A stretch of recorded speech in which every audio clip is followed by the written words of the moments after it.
Welcome to the Salmon Runs YouTube. Enjoy the video. You start by making safety absolute.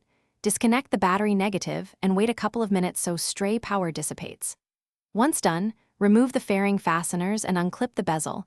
Label every connector and take photos so you know where each plug goes. Use proper trim tools to avoid cracked plastic.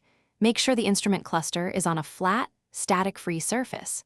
You're removing the cluster now to expose the rear harness and PCB, so work methodically and keep screws organized by hole. You'll diagnose methodically. First inspect fuses and then use a multimeter to confirm 12V at the ignition feed and a solid ground. Without power, there's no point diving deeper. Next, flip the cluster and inspect the PCB for cracked traces, lifted pads, or burnt resistors. Magnification helps. If backlight or segments fail, replace LEDs or bulbs and reflow suspicious solder joints with flux to restore conductivity. Make sure to clean contacts and secure any loose connectors. You finish by reassembling in reverse.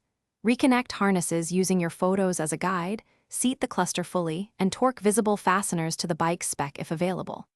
Once done, reconnect the battery and start the engine. Verify all gauges sweep, backlight is even, and warning lamps operate.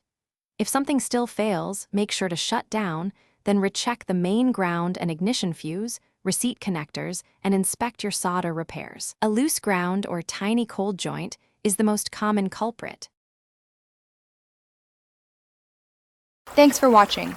Consider subscribing if we helped you.